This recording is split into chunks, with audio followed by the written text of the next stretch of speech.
get started, and a couple announcements before I turn it over to Dr. Seheult. We'll do a Q&A afterwards. I think to transition to the Q&A, we'll just pause, allow people to stand up and stretch for a couple minutes, and then those who need to leave after this presentation can leave. Those that want to stay by for Q&A, they can stay. Just keep in mind that Dr. Seheult can't advise you on your specific medical condition. He can answer questions generally, but you need to consult with your own doctor. Did I say that right? Yeah. All right. So a couple of announcements. I mentioned this last night, and some of you may not have been here. We're starting Diabetes Undone on October 12th. So all of you, or most of you in this room, probably know somebody that has diabetes or even may have pre-diabetes. Many people don't know that these conditions are many times reversible by relatively simple lifestyle changes. And so we're offering Diabetes Undone to give people an opportunity to learn what these lifestyle changes are and to put them into action and find out how much better their lives can be without having to depend upon medications, insulin injections, as much as they are now. We're offering this program at a significant discount as to what it might normally be offered elsewhere, $25, and you'll get much more value out of that than you're putting into it as far as the cash goes. So if you're interested in getting more information about Diabetes Undone, we've got flyers on the table out there. We're offering it in Spanish language and English language. We'll have separate classes for both. Starting October 12th, it'll be in the evenings from 4 till 5:30, 4 p.m. to 5:30.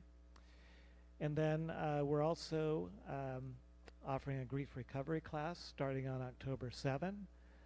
That'll be Tuesday evenings. If you'd like more information about that, there's a place to sign up on the table out there. Also some flyers. And then many of you ladies should be getting regular mammograms. And my wife Tammy knows how important that is as a breast cancer survivor.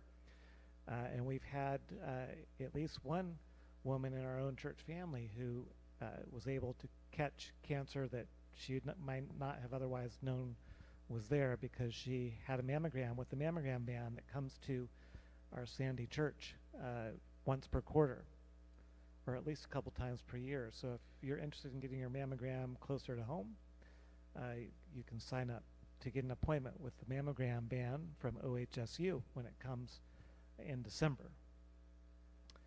I think those are all the announcements I needed to cover, and so with that, I think we'll transition to prayer, and then I'll turn it over to Dr. Seheult. Let's pray together.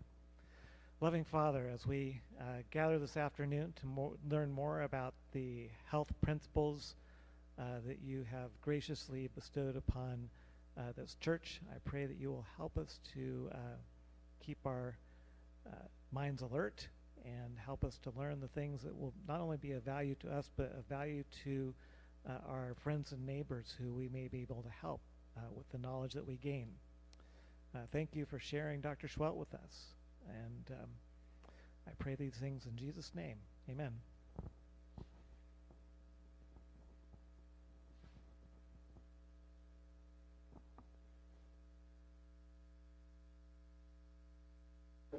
Purveyors of punishment here, to be all here.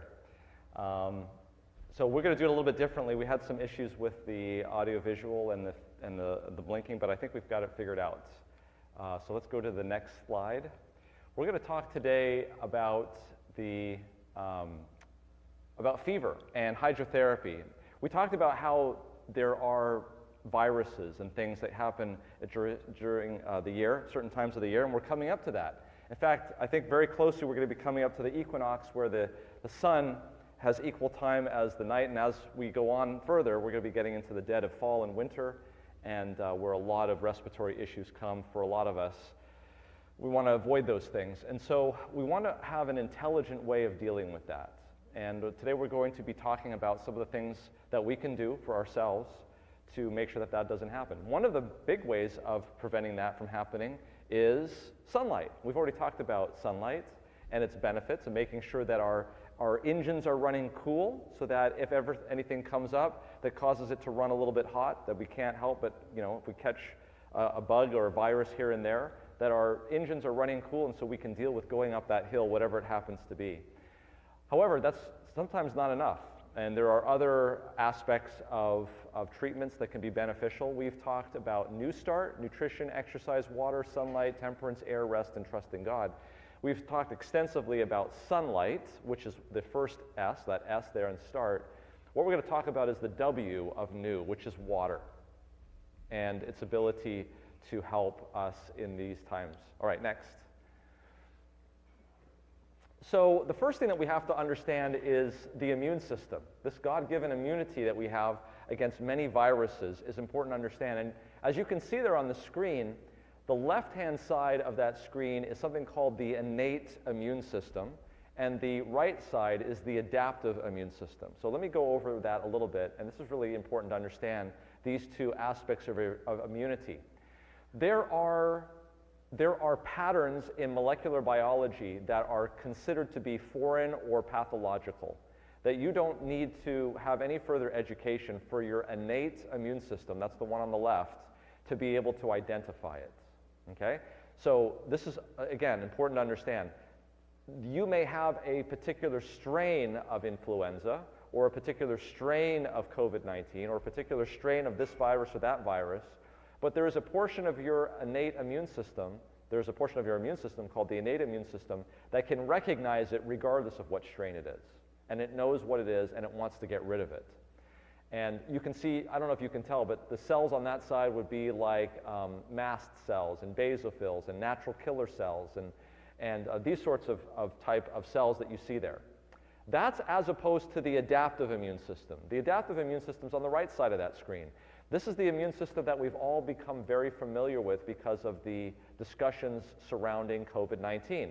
This has to do with antigens and antibodies. This is very precise.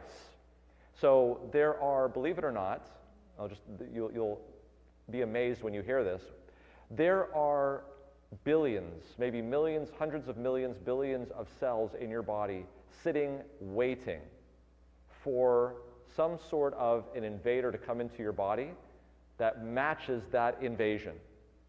And they're just waiting. They may never need to be activated. And they may die with you whenever you happen to die. And you never needed that cell.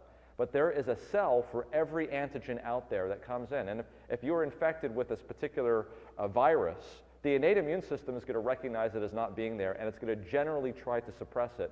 But as it's generally trying to suppress it for about 6 or 7 days, your adaptive immune system on the right is trying to figure out exactly which key it needs to fit into that lock that's going to get rid of that virus.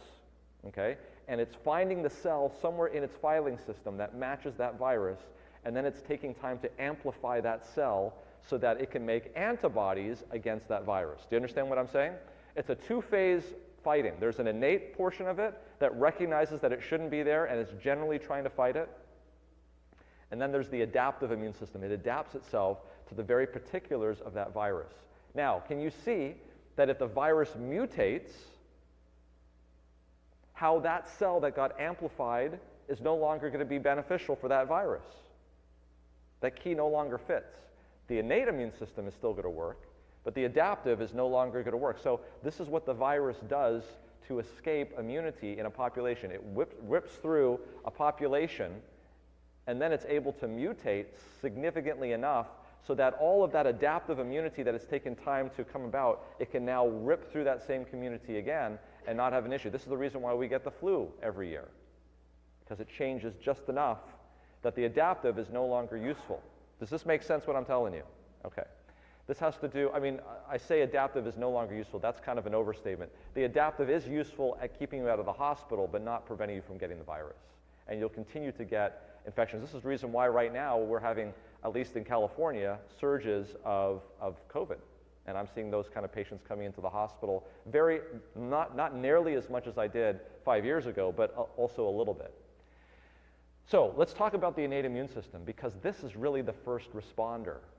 And if we can elevate and enhance the innate immune system, then the adaptive immune system just needs to mop up things at the end. The problem that we had during the first rounds of COVID-19 back in 2020 is that, yes, the innate immune system was out there trying to fight it, but we had never seen anything like SARS-CoV-2 before. And as a result of that, the adaptive immune system went haywire in many people. It actually caused so much inflammation that people ended up in the hospital. And so the real key to prevent that type of a situation from happening is to make sure that our innate immune system is working well. Okay, so let me also add one other thing about the innate immune system. In addition to fighting foreign substances that have come into the body, generally speaking, of which mutations will not have much an effect, the other role of the innate immune system is to look for and destroy damaged parts of you. Not only does the innate immune system find foreign material that shouldn't be there, it also finds parts of your body that have been used and damaged and need to be replaced. Why is that important? If there's damaged parts of you that are still around, that also means damaged genetic material. And if you have damaged genetic material, what can that turn into? Cancer. Do you understand what I'm saying? So the innate immune system is extremely important. If you want, every day, your innate immune system needs to go through your body, finds things that are damaged, and destroy it so that you can come back and build it again, this time without it being damaged. So it looks for things that are pathological, and it looks for things that are damaged. So in other words, our immune system, our innate immune system is very important. Okay, next slide, or advance it. Advance it one more time. There we go. One of the major effector molecules of the innate immune system is a protein called interferon. We're going to be talking about interferon a lot because the innate immune system uses interferon to do its duties. Interferon is very well named. It was named that because it interferes with viruses trying to get into your body. So interferon is something that we really, really want to have. Next slide. This is an article that was published well back in 2002. So we've known about this for a long time. This is actually when the first SARS virus came out. Do you remember when that came out? Hit Vancouver, Toronto, but we were able to get a handle on it because everybody had a fever. So look at the title of this paper. This is published in Nature Reviews Immunology, Viruses and Interferon, a Fight for Supremacy. So how many people here, if you had to rob a bank, what would you do? What would you have to do if you wanted to rob a bank? Can you just go into a bank and say, hey, give me the money? Do they have countermeasures at the bank? So the virus is the bank robber, and your body is the bank. And just like you or a criminal wanting to rob a bank knows that it needs to get around the security guard, the virus knows that your body has a security guard in it, and that's interferon. So viruses have built in with them countermeasures against interferon. Next slide. So this is a paper that was published back over 20 years ago, and we've known about this for a long time. They say type 1 interferons are a group of antiviral cytokines that are induced during viral infection by the viral replication products, such as double-stranded RNA. Interferons exert their biological functions by binding to cell-specific surface receptors. In turn, this triggers intracellular interferon signaling pathway, mainly through something called JAK-STAT. We'll talk more about JAK-STAT pathways, which eventually induces the expression of a large number of interferon-stimulated genes. These genes are the workhorses of interferon response, set up an antiviral, antiproliferative, and immunoregulatory state in each host cell. However, check this out. This is important. Most, if not all, viruses have evolved a broad spectrum of strategies to block and interfere with interferon. So in other words, this is the bank robber having some way of immobilizing, neutralizing the security guard. Do you understand what I'm saying here? So your body has a very powerful tool that helps you eliminate viruses. It's called interferon. Most viruses today, if they're worth their salt, have a workaround for your interferon. They shut it down. They prevent it from working. And this is the reason why many people during the COVID pandemic would go on and on for 7 days and not be able to get over this infection. And then finally, when the adaptive immune system turned on 7 days later, and the virus was everywhere when it really should have been nowhere, the adaptive immune system goes crazy and people end up in the hospital on ventilators. So it's possible and even likely that if we are to understand how to enhance our innate immune system so that we can have more interferon, we will be less likely to run into that situation. And it turns out, it looks as though we've got 7 days to figure this out. We have a window period of time. Sound familiar? So, next slide. So this is the type 1 interferon response in COVID-19. They said that studies of SARS, that's 2002, and MERS, that's 2012, suggest that interferon response is what? Delayed. Compare with coronaviruses that cause mild disease, with milder cases of these two coronaviruses that can cause severe disease. The patients with severe SARS or MERS had higher viral loads and a delayed interferon response. Thus, it could be said that patients with most susceptible to severe disease are those that cannot mount an effective early immune response. This is Dr. Go, published in June of 2020. They've known this for some period of time. Interferon is the key to most viral infections, period. Interferon is not specific to SARS-CoV-2. It's also useful in influenza, in RSV, in all sorts of viral, in fact, in all viral infections. Okay? Patients with the most severe disease had the least type 1 interferon activity in their blood.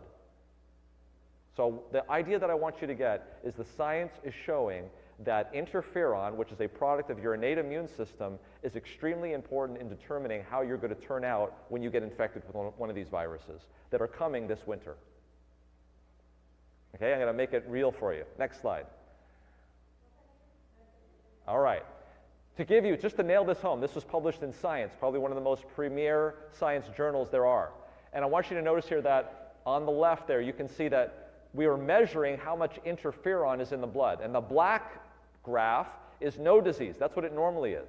And then when you become infected, those with mild disease, notice they have the highest amount of interferon. That's why they had mild disease. And as it gets to more severe and even critical disease, you can see that the interferon levels are getting less and less and less. And that's because this is the reason why it's becoming more and more severe. Next slide. This is another slide showing the same thing. This was published in Science. They found that inborn errors, so there are some people that have genetic mutations that cannot mount a type 1 interferon response. These people have chronic illnesses. They have multiple infections. Sometimes you can actually have antibodies in your whole body being made against interferon. That's mind-blowing that that can actually happen, but it can happen, and in people who have that, you can see there that they had some of the worst infections that we documented. In fact, this Science article said that about 14% of all the severe COVID cases that they saw was explained by this entity of not having enough interferon. Next slide. So, if you look around at the science, you will see that particularly, and I'm talking about SARS-CoV-2 here, but this is the same thing in just about every other virus, there's actually a gene in the SARS-CoV-2 virus that specifically makes a protein that battles interferon. Here is the article. This was published in 2023 in August. SARS-CoV-2 MAC1, MAC1 is the name of the gene, is required for interferon antagonism and efficient virus replication in cell culture and in mice. So in other words, what would happen if we took the MAC1 gene out of SARS-CoV-2? What would SARS-CoV-2 be then at that point? Next slide. And this is what the MAC1 gene looks like. You can see there, that's a long string of proteins that are attached to the membrane. And that protein there on the left-hand side in brownish orange that says MAC1, that's the name of that gene. That's the name of that protein that is produced, and it's produced in all SARS-CoV-2 viruses. Next slide. So this is what they did. They looked at different cell cultures. You can see the top row there are bronchial cells. The second row there are alveolar cells. And what they did was they just simply looked at to see what would happen if they deleted the gene in that virus and then infected those cells? What would happen to it? So the regular virus is the one in blue, that's short, and the one that they deleted, the gene, is in orangey brown, that's tall. And you can see there, all of those interferon graphs are all much higher in the gene where the gene was deleted. In other words, when they deleted the gene in this virus and they asked it to infect this petri dish of cells, there was much higher levels of interferon when they deleted that MAC1 gene. Okay, next slide. By the way, they also found that none of those cell culture, that the mice, when they infected it, none of them died when they deleted that MAC gene. In other words, what it seems to say is the thing that's allowing SARS-CoV-2 in this case, and many viruses, to do damage to the human being is the fact that it's able to suppress interferon. A lot of it is revolving around that. So what proof do I have of that? Well, this is a New England Journal of Medicine article. You know, things that get published in the New England Journal of Medicine have to be pretty spot on, because it's the premier, it's probably the single most prestigious medical journal in the United States. And so what they did was they took 2,000 subjects, and it didn't matter whether they were vaccinated against COVID-19 or not vaccinated. What they did was they gave an injection of interferon in patients with SARS-CoV-2 infections, and they wanted to see what would happen. So in other words, here are people who were infected with SARS-CoV-2, and they injected them, because you can't take interferon orally, your stomach will digest it, and it will have no use. You have to inject it. So they injected them with one injection under the skin of interferon, the very thing that the virus suppresses and that we should be making. What happened? They vaccinated, so people who were vaccinated was 83% of the population, unvaccinated was 17% of the population. This was a single injection versus placebo, and it was a randomized controlled trial. And they were looking to see whether or not it could prevent hospitalization or an ER visit. Next slide. So what did they find? They found that there was a 50% reduction in hospitalization and death just from one single injection of interferon, something that your body makes on its own. Next slide. And by the way, it didn't matter whether or not you were vaccinated or unvaccinated. It made no difference. In both of those situations, it would reduce hospitalization by 50%. You can see it up there. Okay, on the first slide, you see a red and a blue. The blue was those people that got an injection of saline. Okay, the red is those people that got an injection of interferon. See the difference? Okay, next slide.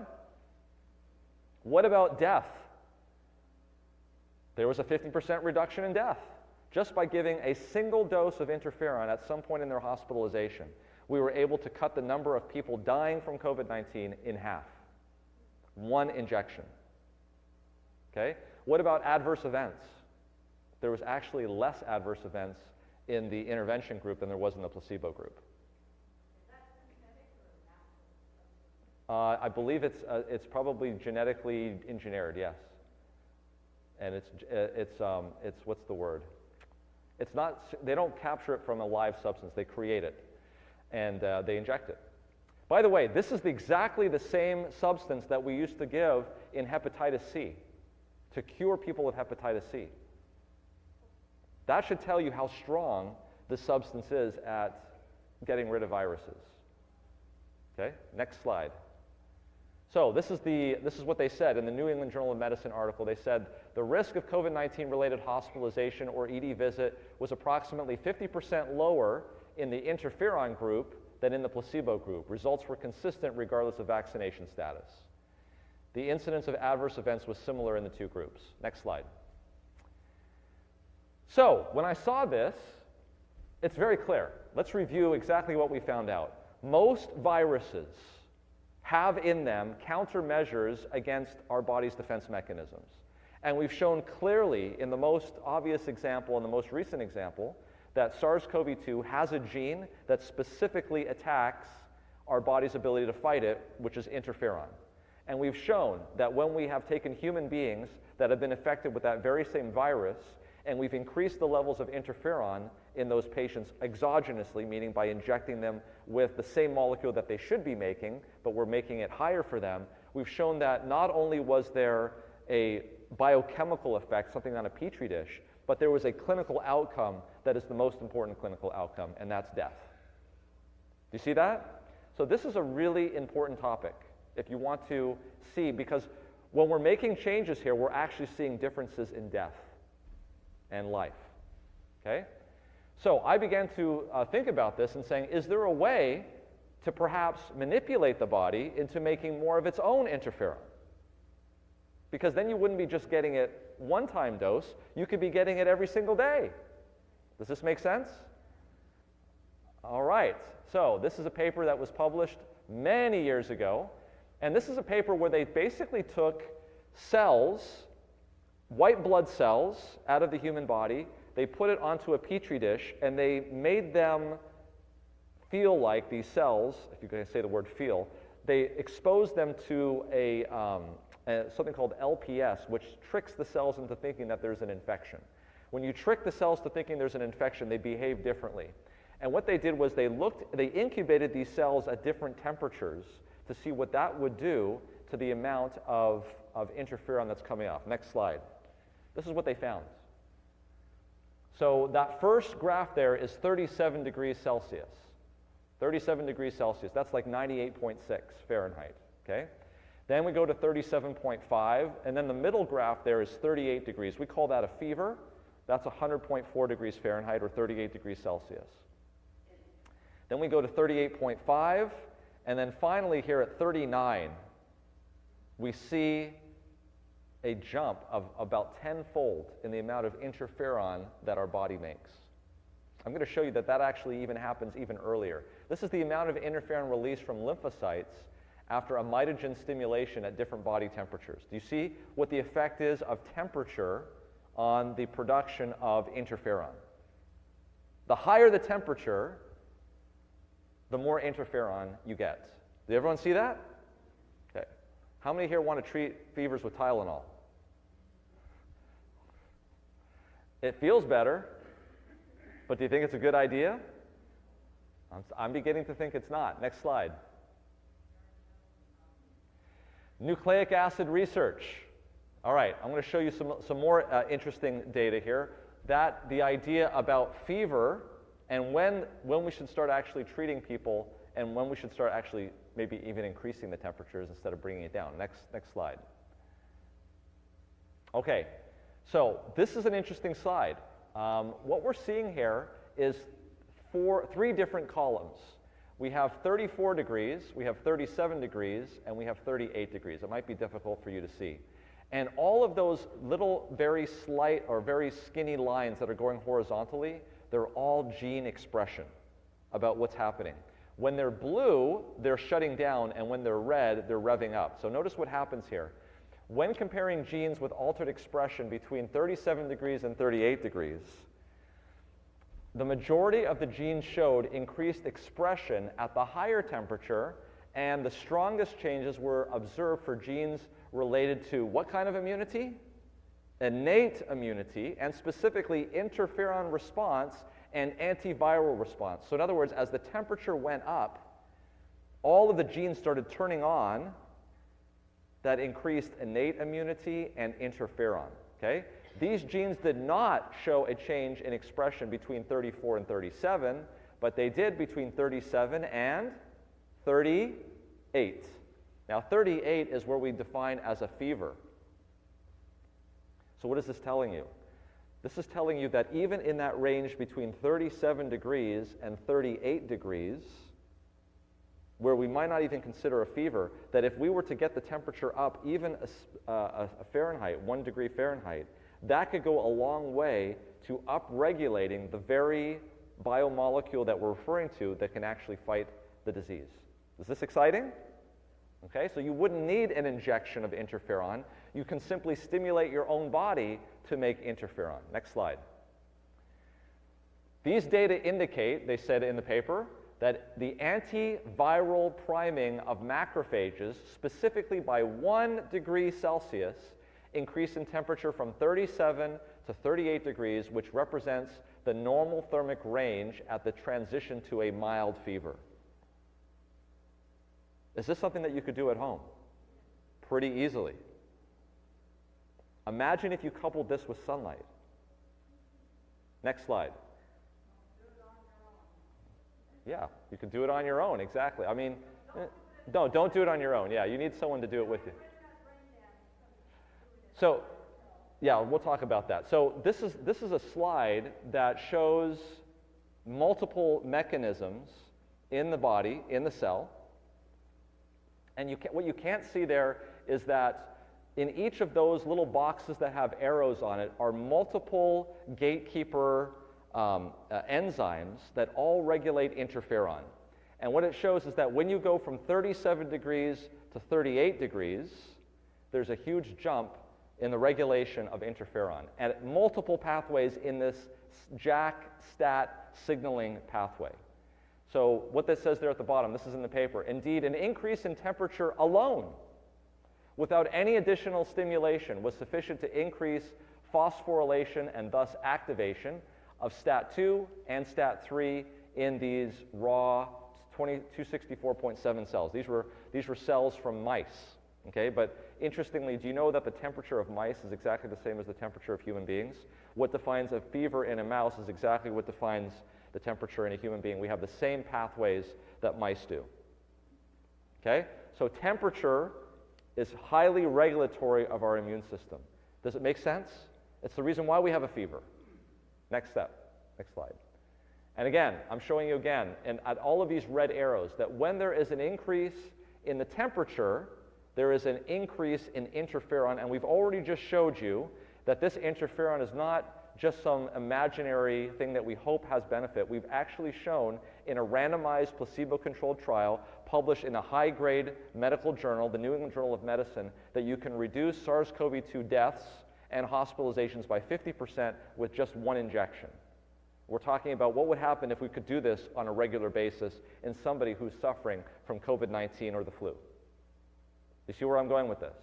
Okay, next slide. Again, more information. Next slide. And I believe what shows here is in vivo. As you increase the temperature on that second slide there on the right, you can see as the temperature goes up, up on the graph on the y-axis, you can see that, that there is a reduction in the relative viral titers. So that means as a higher body temperature leads to the virus not being able to produce as well because of interferon's actions. Next slide. Okay, let me read this for you.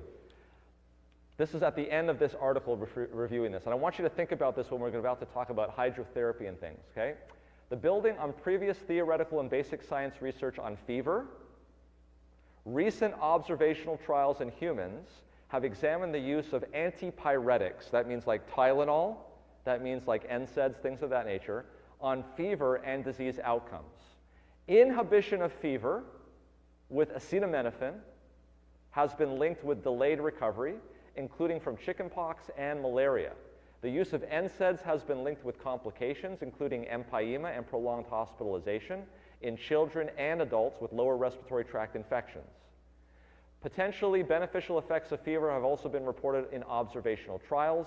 In a prospective trial that examined the effect of mitochondrial genetic variants in patients with sepsis, the mitochondrial haplotype H was linked with higher febrile temperatures and improved survival of sepsis. Overall, the best survival occurred in those with the highest core temperatures within the first 24 hours. In 2 studies of sepsis with severe infection in Sweden and Denmark, each involving more than 2,000 patients, fever was associated with lower mortality, and those with the highest body temperature had the best survival. Young et al. Showed that lower temperatures were associated with higher mortality among a cohort of over 260,000 ICU patients with infection in New Zealand and Australia, and the same result was seen in a cohort numbering 366,000 in the UK. In a recent observational study of patients with COVID-19 pneumonia, it was found that having a fever of greater than 39 degrees was associated with better survival. All right?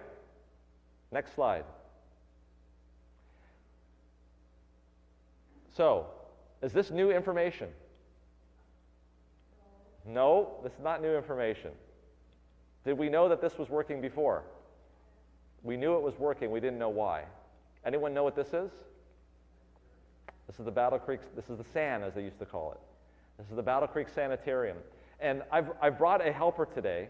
I was talking last night with Mike, and he was telling me all of the things that he used to see in hydrotherapy. So I'm going to talk about a little bit what we're having here, but I want Mike to tell us a little bit more in depth about some of the things that you saw in your clinical work, because I graduated very late in life.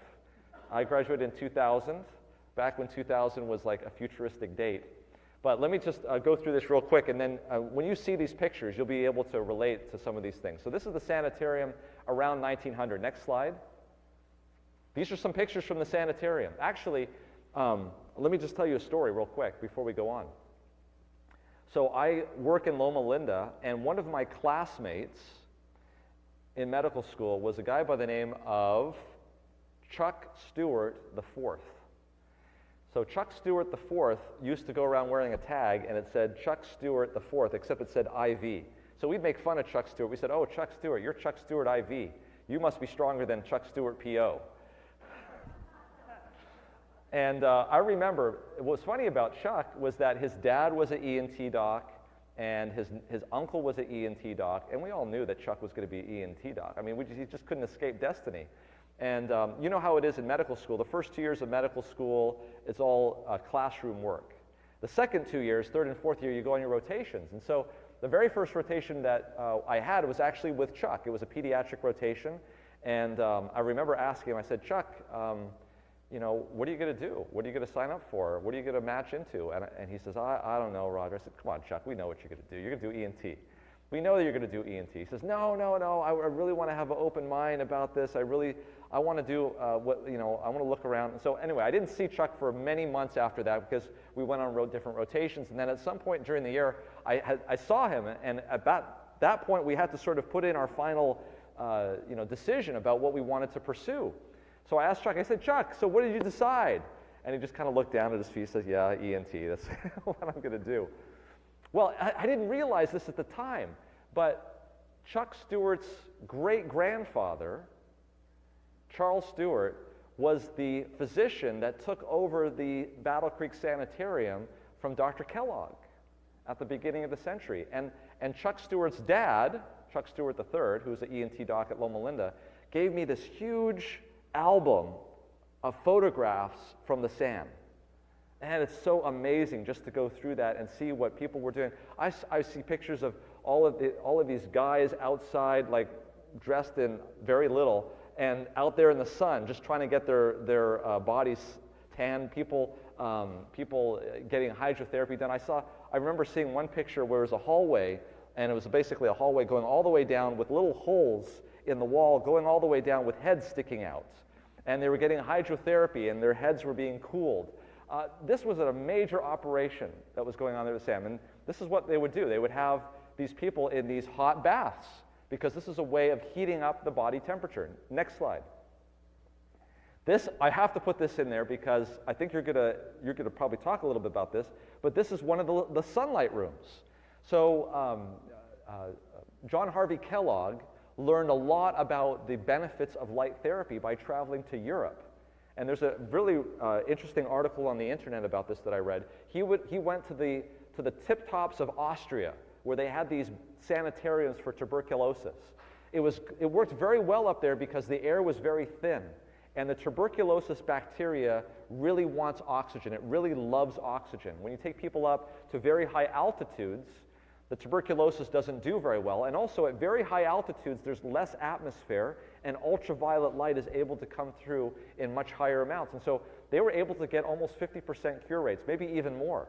And so John Harvey Kellogg traveled to Europe, went around looking at these places, trying to think of ideas that he could bring down to Battle Creek, Michigan, which is literally a few hundred feet above sea level, and certainly not in terms of the altitude, and certainly not anywhere near what they were doing there in Europe.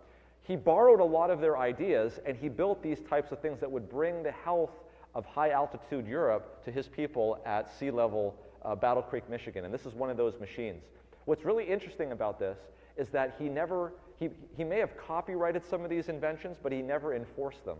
And the Europeans saw what he did, copied what he did, and brought it back to Europe to make the full circle, and made lots of money actually doing these health treatments on people in Europe to get them better from inventions that John Harvey Kellogg made at this Battle Creek Sanitarium. And if you go back to Battle Creek Sanitarium, there's a whole museum dedicated to John Harvey Kellogg, and you can go through the museum and see things like this in there about what he used to do and the types of things that he had in the sand. Next slide. This was very labor intensive, this hydrotherapy. And what you're looking at there are the women that were involved with giving the hydrotherapy to the women. Very labor intensive. They were working all day to do hydrotherapy to the people that were coming in to the sanitarium. Next slide. And these were the men doing hydrotherapy for the men, getting these treatments every day, bringing up the temperature, doing the hydrotherapy. This was really the standard of care. Next slide. So famous guests that came to the Battle Creek SAM: Amelia Earhart, Johnny Westmuller. Do you know who that is? The guy who was the original Tarzan, right? Sojourner Truth, C.W. Post. They said that at one point in Battle Creek, Michigan, there were 17 cereal companies. It was so popular, and they wanted to reap the benefits that John Harvey Kellogg's brother was making at the Kellogg's Corn Flakes Company. Post also set up his company, and to this day, Post Cereal is there in Battle Creek, Michigan. Mary Todd Lincoln, Henry Ford, Eleanor and Teddy Roosevelt, George Bernard Shaw, John D. Rockefeller. You can see there in that picture on the bottom is when Taft came to give an address there at Battle Creek, Michigan. You could tell from here who John Harvey Kellogg is because he's wearing his white suit, his telltale white suit that he always wore. Next slide. Well, during the 1918 pandemic, this was a pandemic like the world had never seen, far worse than even the one that we had in the last 5 years. And not only did it hit people that were old, it was sweeping young people into their graves. So people that were coming back from World War I, as they were coming back to the United States, to the army camps, were dying in droves. Okay? And there was a gentleman by the name of Wells Rubel. And we're going to get to you, Mike, here when we get to this. Wells Rubel was the medical director of the medical director of a sanitarium in New England at the time, I think where you worked. And at the time that he wrote this, he was the medical director. Now, there was a push for a medical school at Loma Linda at around this time. Actually, it started to come out. Actually, before this, and Loma Linda started in 1909. Before this, there was a push, and he was on record as being against starting another medical school in Loma Linda. But he turned around, and as it turns out, he was actually, ironically, the very first president of the College of Medical Evangelists at Loma Linda. So that's something that's interesting to note about Wells Rubel. Well, this is what he wrote during the pandemic of 1918. He said, "The present epidemic of influenza has furnished an excellent opportunity to test out the efficacy of rational treatment in dealing with respiratory disorders, especially in conditions accompanying and following attacks of influenza." This was published in Life and Health, as we see it, in May 1st of 1919. Next slide. So what he did was he grouped together all of the patients in his area. There was about 10 outpatient sanitariums in the New England area. And he marked very carefully who came in, what symptoms that they had, and how did they do. And he marked off as whether or not they got pneumonia or whether they didn't, and whether they were discharged alive or dead. And he compared it to the well-documented records from the Army hospitals, which were the best hospitals at the time. They had the best physicians. They had the most resources. So he looked at the competition here. The sanitariums versus the Army hospitals. And let me tell you about how they were different. At the Army hospitals, they had the best x-rays. They had the best physicians. But the cornerstone of treatment at the Army hospitals was this new medication that had just been introduced 20 years earlier that came from the bark of the willow tree. Anybody know? Aspirin. Why? Because aspirin took away the fever, aspirin took away the body aches, and they believed that it was the body aches and the fever that was causing a lot of the deaths in influenza. And so they were giving a lot of aspirin to the patients in the Army hospitals.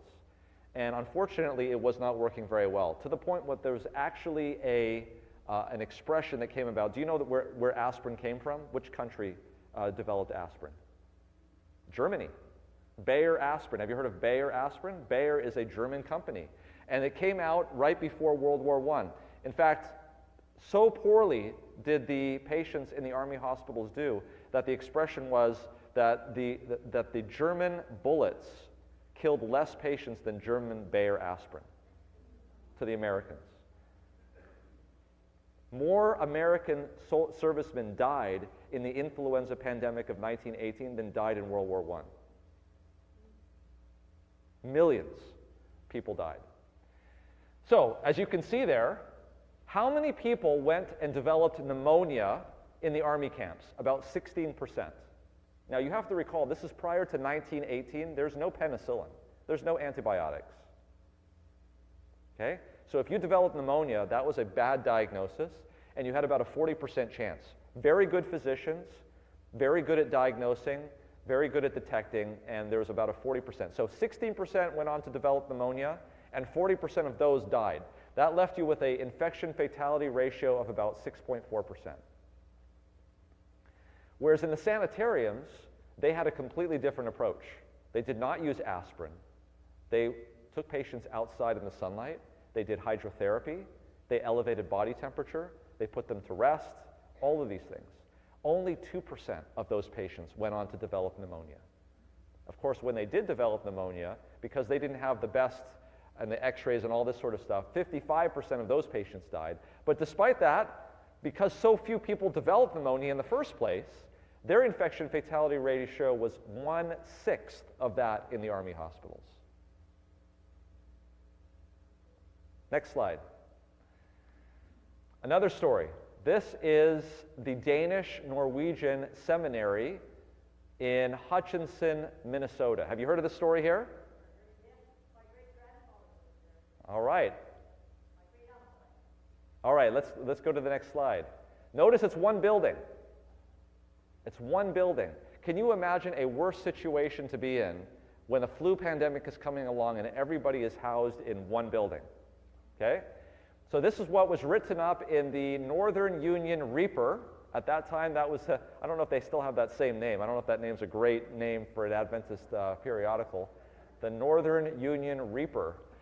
But this is the article, this is the headline. It said 120 exposed, 90 patients, no deaths, none very sick.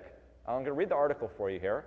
On the authority of Dr. Fred Shepard, health officer of Hutchinson City, it may be stated that no public institution in the state of Minnesota, up to date, made a record in handling influenza, the worldwide epidemic that has swept millions into their graves, like that to the credit of the Hutchinson Seventh-day Adventist Seminary. Next slide. The seminary, with 120 of its 180 students and teachers housed under one roof, was invaded by the malady 3 weeks ago. Symptoms of the malady developed with some 90 of these, and under the direction of Dr. H.E. Larson, a graduate physician, member of the seminary faculty, every person showing indication of sickness was at once put to bed, with a trained nurse taking what?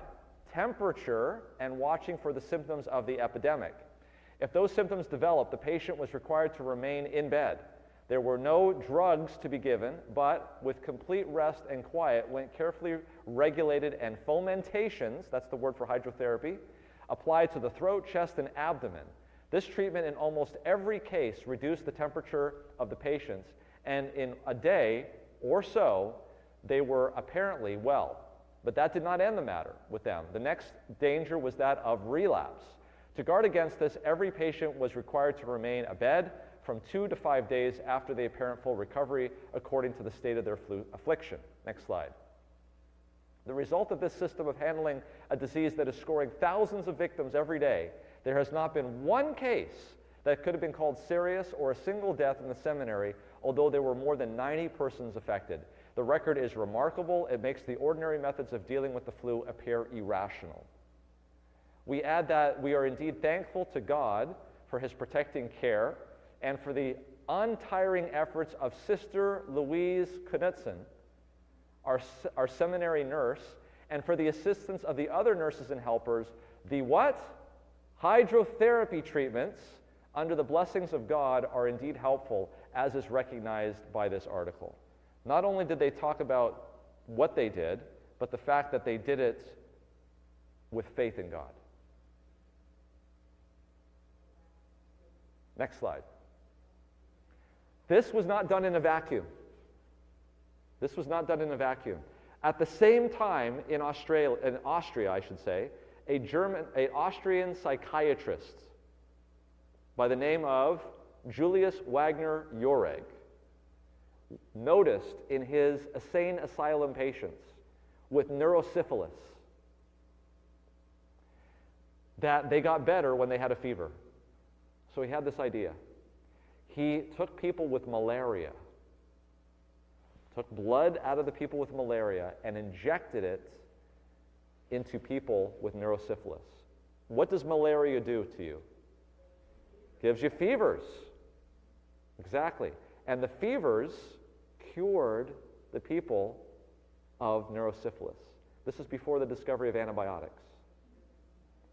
They did have the treatment, by the way, for malaria at the time, quinine, and then they would treat the people with quinine. So in other words, for the first time in history, this Austrian psychiatrist was able to cure neurosyphilis before we even had penicillin. Next slide. You see that? So Julius Wagner Jauregg is the guy in the back dressed in black.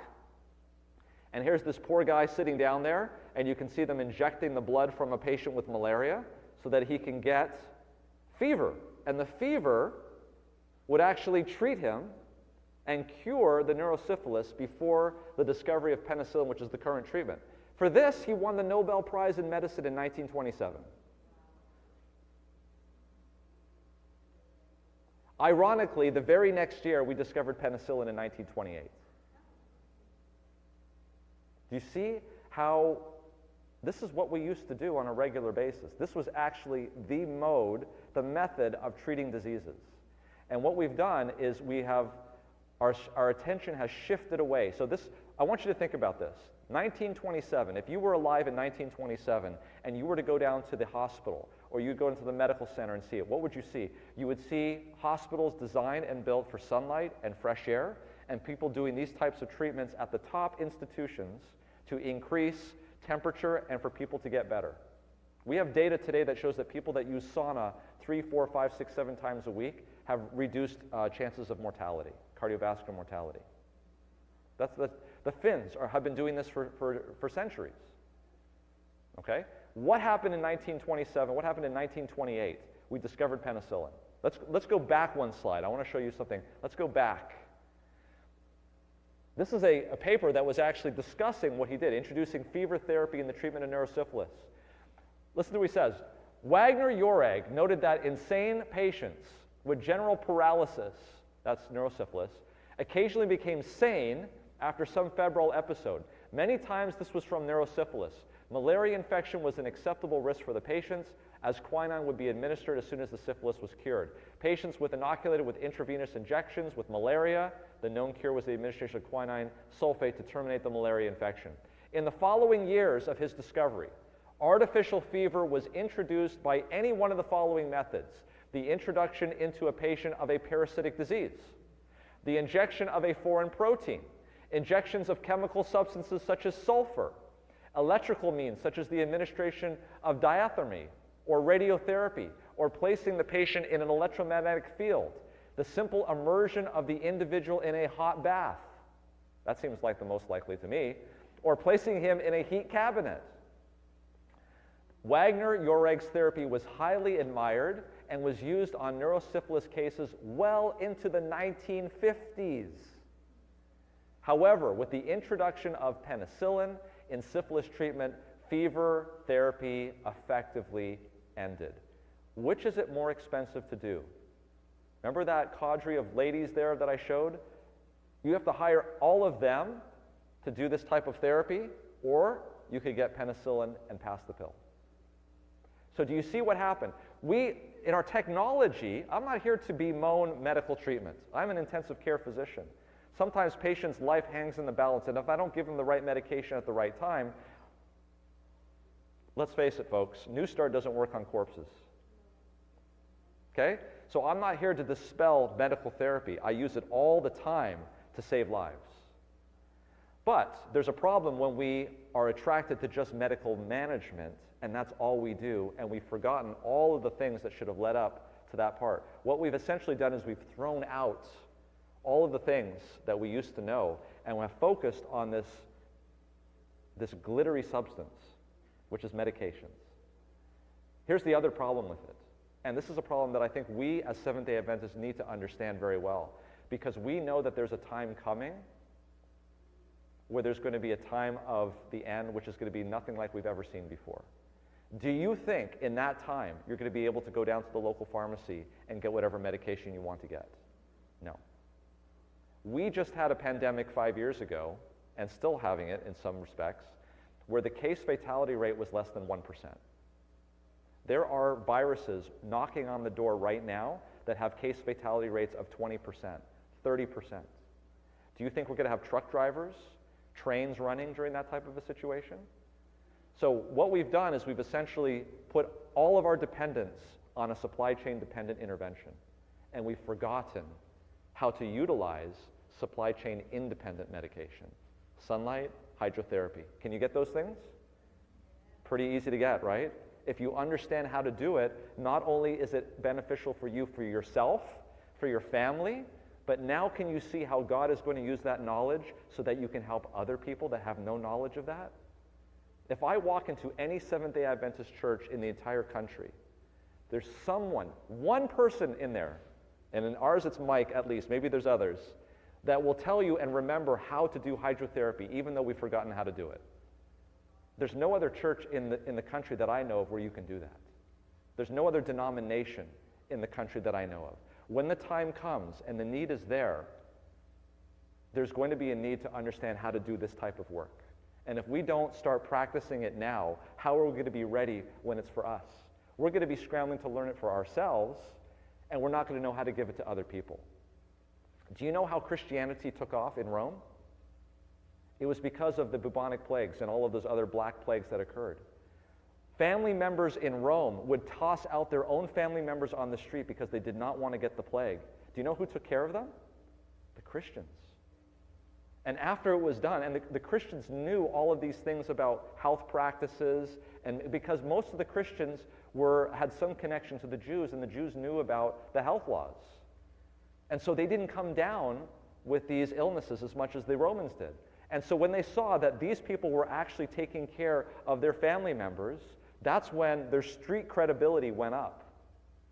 That's when our street credibility is going to go up, when we know how to do this sort of stuff. Ellen White says at the very end of time, the only type of missionary work that will be able to be done is medical missionary work.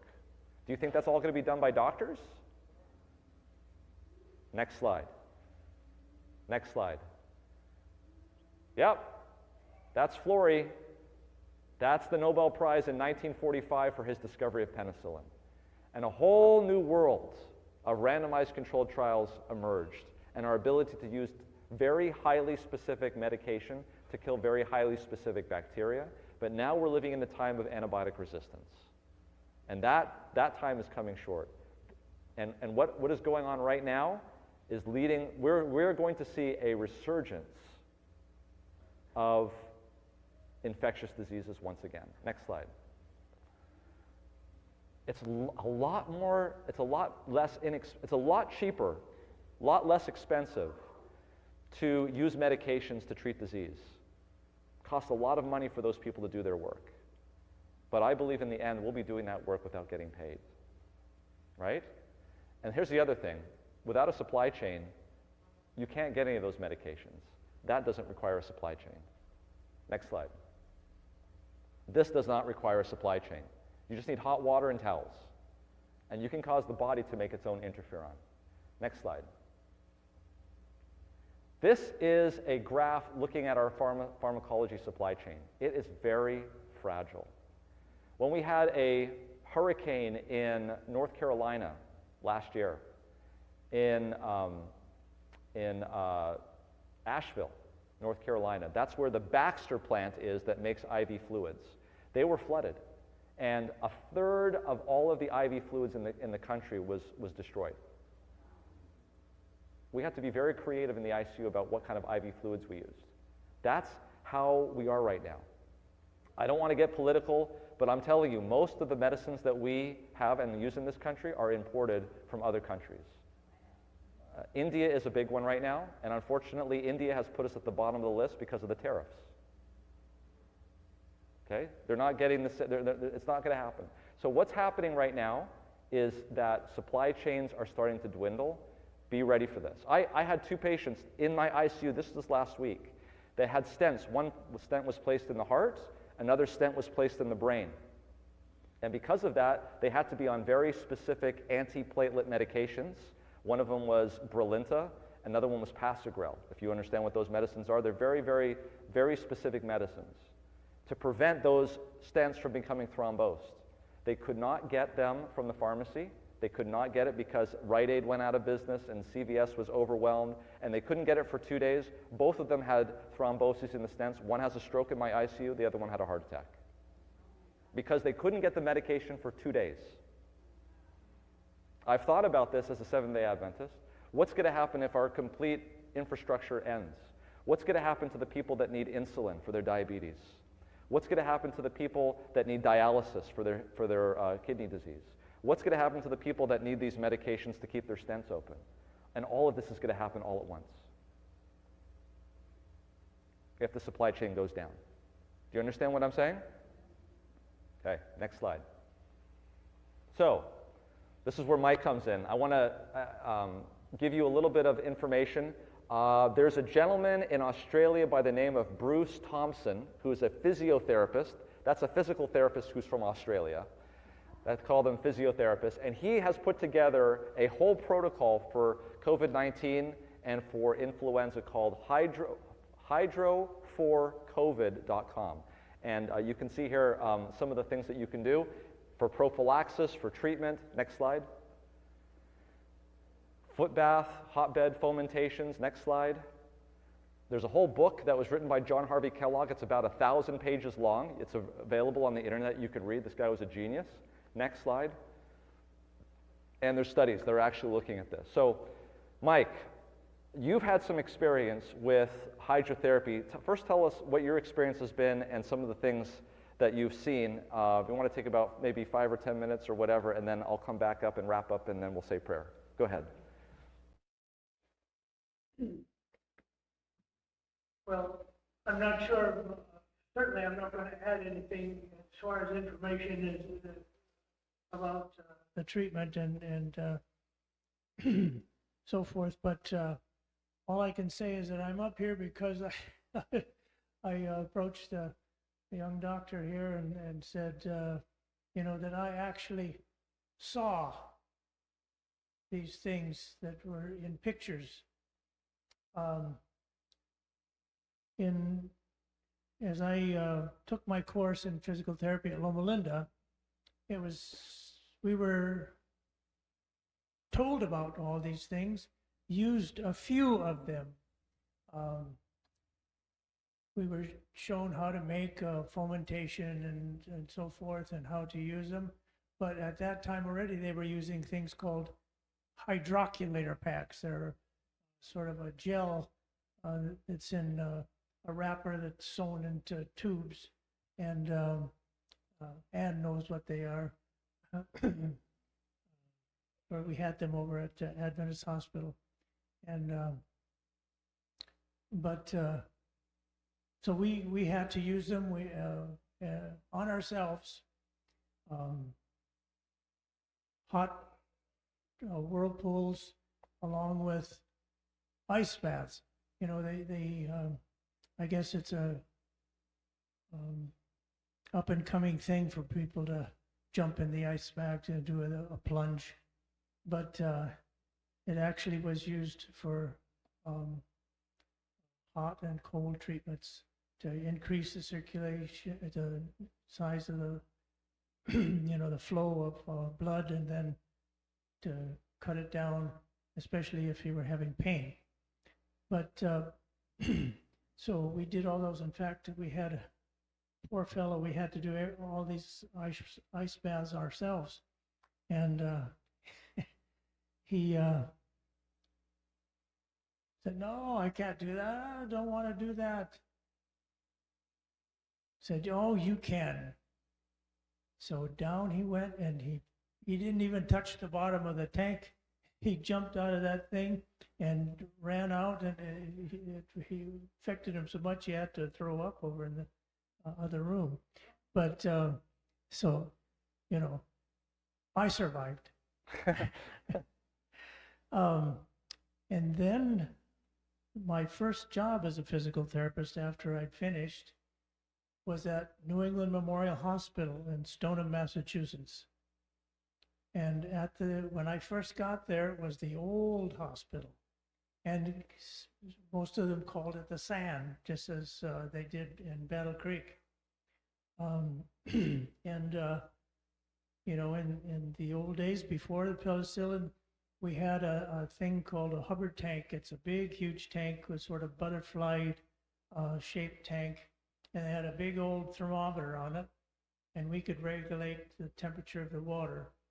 And this is where they probably did the treatments for syphilis in the old days in the sanitariums. And then we had in that old section of the physical therapy section, there was a men's side and a women's side, and like you said, it took a lot of people to do all these things, and so we had whirlpools for women on one side, and then we had whirlpools for the others. You saw the picture there of regular sort of tubs like we have in our homes. You know, not too many have the clawfoot tubs anymore, but we had stainless steel tubs. And we used that quite a bit for elderly patients. They weren't doing so well, and we put them in the tubs and gave them whirlpool treatments. But anyway, and besides that, we had 2 big showers on the men's side and 2 big showers on the women's side, of course. And they had multiple shower heads on the sides and on the top. And one of them, they could really get that water going really warm. And the other side, really cold. And of course, they take their patients back and forth. Now, we didn't do that too much by the time I'd got there, but the staff had a wonderful time trying to see who could tolerate the most cold and most hot. And then I guess the object that fascinated the most that our good doctor told us about was light, right? And sunshine. And of course, we can't always get sunshine, and so you saw that picture of, I don't know if you could get the gist of that, but it was a cabinet, I don't know, about 3-4 feet wide, a little bit taller, raised up off the ground, and it had a slide where a patient outside could be put in that plinth, and then just slide it in like you would on a railroad track. And inside were these, I guess, infrared lights all over the sides and the top. And of course, I suppose there were treatments up to, 15, 30 minutes. And then, of course, maybe they'd get out of there and they'd have a good rub down. And that were used, just as he said, about these, to raise that temperature up and get rid of some of the disease that many of the people had. Because these sanitariums were filled with sick people. People who just weren't taking care of their bodies. I mean, they had high use of alcohol. They had poor eating habits, and they'd come to the sanitarium to get well. Now, here at here at the hospital, they call it Portland sand. There's a lot of older people still call it that. Um, and what draws to mind is that there was a OBGYN physician who every time he did a GYN surgery, a day after they were in for that surgery, he'd order a whirlpool therapy for them, and they seemed to do better. Um, he was one of the few who used it that way. And then my memory goes back then a little ways when I worked at Loma Linda University Medical Center. Even though we weren't the burn center, the San Bernardino was the burn center at that time, but we treated burn patients. They'd come to us because they seemed to get better. What we do is that Hubbard tank. It's a huge tank, and it sets up off the ground so that the therapist can work. The shape of the tank, I told you, was a butterfly, so that we could go into that recessed part on either side, and so we could get to the patient. And of course, the water, of course, was used a lot for orthopedic kind of things, so that they could move inside and you know, and it does solve some of those orthopedic problems. But we also used it for burns. We would submerge, you know, there was a plinth, and then it was raised up with a hoist, and then rolled over and placed in the water. And the water was sort of tepid. It was not real hot nor real cold. But we would have them in the water, and then 2 or 3 of us would be there all at one time, debriding the patient with the scar tissue that would happen when they were burned. And I added a little extra therapy because I'd sing to them, and that would take sort of the you know, their mind off of the painful procedure that we were doing. But so those are my memories. Of course, now we don't do that, so the water therapy too much with burns, because they have these high-tech wound care now. So, but anyway, that's what we did in the old days.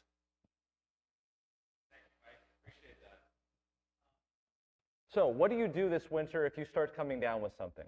If you start to feel like you have a cold, or you start to feel like you have feeling under the weather?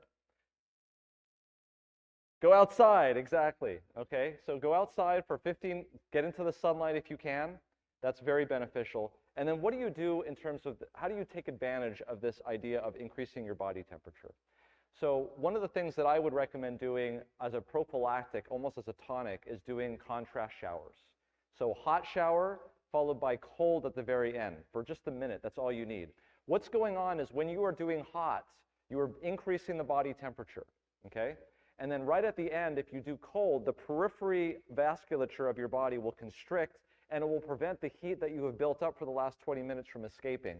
The other thing it does is when you cause vasoconstriction, the blood vessels that have the white blood cells around the edge, which is called, they're marginated, when it constricts, they will toss these white blood cells out into circulation so that it can do what it needs to do, okay? So you're getting an increased body temperature, so you're activating the lymphocytes to attack the virus with the interferon, and you're getting them mobilized out into circulation so they can do the things that they need to do. So contrast showers, but contrast showers may not be enough. What else can you do?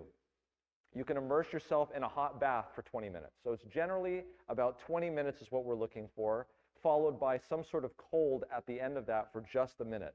20 minutes hot, 1 minute cold. What's another thing that you can do? You could heat up towels in the microwave. You have to be careful, though. If you're putting hot towels onto somebody, there should be another towel there so you don't burn them. And none of this should be done by someone who is alone. There should be someone doing it with them, and that person should be conscious enough to be able to say if something is too hot. If something is too hot for too long, it can actually cause burns, okay? Speaking of burns. Especially with diabetics that can't feel very well, exactly. The cold at the end should be done in an area where there's not a lot of thermal regulation. So these are surfaces of the body where there's not a lot of thermal regulation. Those places are your forehead, your hands, and your feet. If you want to feel cool, have you ever done this? If you want to feel cool real fast, take your socks off. You'll cool down real fast because thermal regulation is not regulated very well. So that's the reason why doing a hot foot bath when you're trying to heat up the temperature, and then getting rid of that water and pouring cold water on the feet and cold water on the head and the chest, and doing kind of a rubbing friction. This is what was seen and done a lot at the sanitariums after the 20 minutes of heat. And interestingly, if you go to Finland, even to this day, when they do hot sauna treatments, they jump out after 20 minutes and they go take a plunge in the snow or the cold water. They will take birch trees and they will hit themselves with it here on the chest and on the back to help get the white blood cells into circulation. So hot fomentations is another thing that you can do. Again, I have no financial connection with this, but there's something online that you can get from Battle Creek called a thermophore. Thank you very much. And it's a very, very hot blanket, which you can put over the towels to keep the heat in. One of the biggest problems that you'll notice when you heat up towels and put it on people is it cools down very fast. And you have to have another set ready to go to keep them hot for 20 minutes, okay? Some of you out there I know have done this before and have some experience with this, but a lot of people haven't done this before and they don't know about it. Another thing that's something that I find myself as beneficial, if you have a lot of nasal congestion from a cold, is turning on a hot stove and allowing the heat to come out and steam, and then putting a towel over your head. This is stuff that your grandma used to tell you about, right? And you can inhale. So the hot steam can burn, so you have to be careful, but it increases the temperature in your nasopharynx, and that prevents the virus from replicating. It also helps in terms of the blood flow and getting rid of a lot of these viruses. And there actually are scientific studies that show that that type of behavior actually is very beneficial. Finally, there are some phytoncides. What are phytoncides? These are chemicals that are given off from trees that have been shown to be beneficial for your innate immune system. Probably one of the most famous one that is used and has been used for over 100 years is what type of tree? Tea tree. I wasn't thinking of that one, but eucalyptus. In fact, what is the main ingredient in Vicks? Eucalyptus. During the First World War, they cut down so many eucalyptus trees in Australia for that essential oil that they almost went extinct. The whole world was in high demand for eucalyptus oil. So getting a little bit of eucalyptus oil and actually putting it into the hot pot that's boiling, that can actually enhance the innate immune system. So these are very inexpensive things that you can do when you come down with an illness, and you'll notice that you'll get better faster. Getting outside in the sunlight, doing hydrotherapy, for most times, in my experience, maybe 2 times a day if you're really sick, and that's all you need to do. Because after 2 days, you're already getting better. Yes, Mike? My mother, Hold the mic up. Yeah. Here you go. my mother used to do that treatment for me when I would get sick like that. Which treatment? Yes, she put the hot steam on On the in stove. front of me, and then Yeah. a blanket or towel over the top of me with Vicks in that water. There you go. So this is not unique. I have found in talking to cultures all around the world, not just here in the United States, but in Iran, they would get people into the hot sand. In China, they would get people into hot, I mean, depending on whatever it was that they had. This seems to be a knowledge that is deep-seated in the culture, that heating people up and doing these things when someone is ill is very beneficial. How many have pets, dogs or cats, that will go and actually purposely sit in the sun? Yeah, you've seen that, right? It's like they know that this is what they need to do. If they're not feeling well, they go and lie in the sun to heat up their body temperature and to get the rays of the sun. So these are all things that we can do. These are things that we can learn. These are things that we can learn how to do so that we can do it not only for our friends, our family, ourselves, but also for people that we'll never know. And here's the beautiful thing about this. Performing hydrotherapy on somebody requires you use your hands on them. And there's something about somebody using their hands on you that shows that they care about you. You're not just prescribing a medication and giving it to them and leaving. You're spending time. You're spending your resources, your hands. You're there next to them. And you have an opportunity not only to be with them for 15 or 20 minutes, which ironically is about the time that we have our pastors give sermons.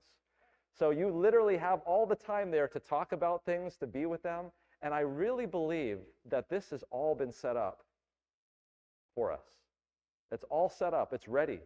And if we know how to do these things and we're confident about it, there's going to be so many opportunities.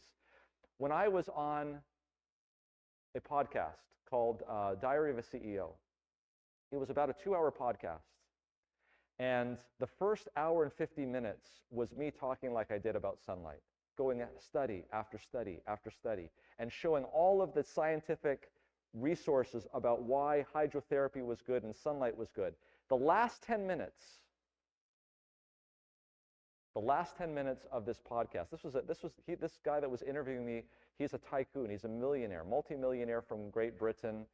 He does a podcast. He's probably the second highest ranked podcast in the world. And he invited me to come on a show because I think I was on another podcast talking about this sort of stuff. And we talked about New Start. And we went in order. And you know what the last T is? What's the last T? Trust. And I believe it's placed there at the end for a reason. Because the last 10 minutes of this podcast was me talking about trust, talking about the evidence for trust and for having a spiritual connection with God. And then right at the end, he asked me a question. And I didn't know this, but apparently the procedure on this podcast is that the previous guest leaves a question for the next guest, and he doesn't know who that next guest is. And so I could tell that we were whipping through things very rapidly, and I really wanted to use this opportunity on this podcast to make a witness for God so that people could hear about this message and to say something.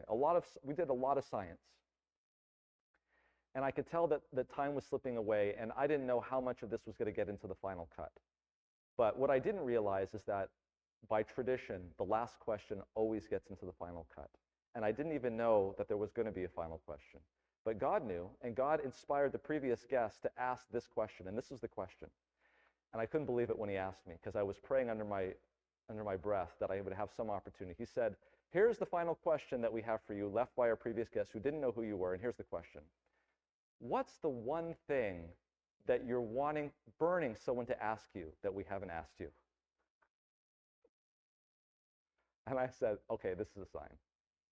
So if you look at the podcast, you'll see what I said. I said, you know, we've been talking a lot about science.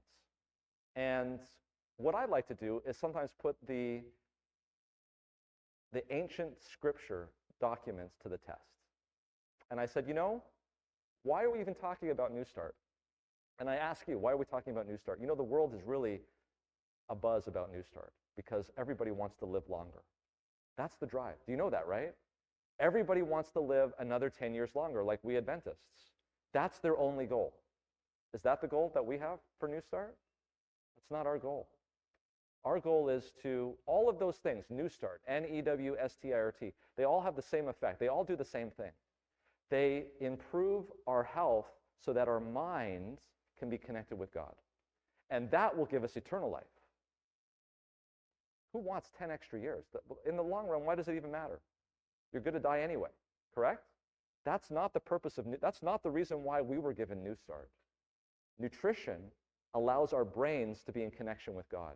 Exercise allows our brains to be in connection with God. We can start to understand spiritual things and discern spiritual things. And that leads us not to an extra 10 years of life, which on the grand scheme of things is a blip.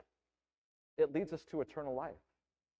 And so that's the point that I brought up to Stephen Bartlett. I said, look, why are we even talking about this? New Start is New Start. But what I like to do is what Paul says. And I actually brought up Paul in the New Testament. He says, don't you know that your body is the temple of the Holy Spirit? And this is an atheist on the other side of the table. And you know what? This is the last question. He can't edit it out. It's good to be in the final cut. So I said, you know, it's really interesting to me, and I'll leave you with what I said here. I said, Paul says in the New Testament that the body is the temple of the Holy Spirit. And when Paul said that, the only temple in existence was the temple in Jerusalem. And that was based on the structure that Moses was given in Exodus. And if you look at the pattern of the sanctuary in Exodus, it's the perfect fulfillment of our body from a scientific standpoint. The first compartment in our body is the intravascular space. It's the blood. And what is the first piece of furniture when you walk into the sanctuary? It's the altar of sacrifice. That's where the blood is. And then things diffuse out of the blood and it goes into the interstitial space. That's the water. What's the next piece of furniture after the altar of sacrifice? The laver. And then what happens? There's a veil. You can't pass through that veil unless you meet certain circumstances. And that's exactly what happens in the human body. After you go into the interstitial space, the next space is the intracellular space. But you can only get in there if you pass through the plasma membrane of the cell. And the plasma membrane of the cell allows you to go into the cell structure. And the cell structure is one compartment, but inside is another compartment. It's a compartment within a compartment. And when you go into the tent of meeting in the sanctuary, you have the holy place inside of the most holy place inside of the holy place, correct? You have a tent within a tent. And when you go into the cell, there are certain organelles in that cell that match the furniture that we see in the holy place. For instance, the mitochondria. The mitochondria burns fats to produce energy that gives energy to the cell. The 7-branch candlestick burns fats, olive oil, that gives energy to the entire contents of the holy place. And then finally, you go into the nucleus of the cell, the most holy place. What do you find in the nucleus of the cell? In the nucleus of the cell, you find a 2-stranded structure that has down the middle of it the code written by the hand of God. And if you break that code, that leads to disease and to death. Correct? If you go into the most holy place, you have the Ark of the Covenant. And if you open up that Ark of the Covenant, you'll see running in the middle of it 2 tablets of stone. And if you violate those 2 tablets of stone, that leads to disease and death. And so what we can see is that when Paul says that the body is the temple of the Holy Spirit, he's not making an analogy. It's actually true. Well, apparently this blew away a lot of the people watching this YouTube channel. And this is what one person said. And this is really the heart of the whole health message. I actually saved it somewhere. He said, if I would have listened to the last 10 minutes of this program, I would have written off the presenter as a total crackpot. But because I listened to the first hour and 50 minutes, and because he was so scientific and went over all the studies, he said, my mind was open to receive the message at the end. Isn't that the health message? That is the health message. Do you know that when you go to people's homes, when you tell people about their health, when you go across the street and tell that neighbor that he's not getting outside very much and the sun is going to be beneficial for him, and he sees in his own life that improvement, your street credibility has just gone up orders of magnitude. So now when you're ready to talk to him about other things, other more spiritual things, he's going to open up.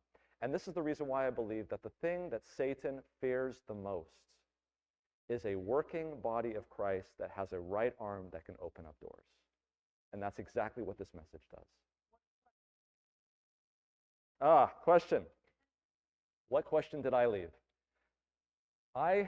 If you go to Stephen Bartlett's YouTube videos and you put them in order and you see the next video after me, she was asked this question. And actually, it turned out to be a lady who had a YouTube channel that advised people on business. Okay, had nothing to do with health. This is the question that I left. I said, who is the one person more than anyone else that's responsible for you sitting here today? And apparently I looked at the interview. I got a text a few days later after this video came out, and my sister says, good job, Raj, you made her cry.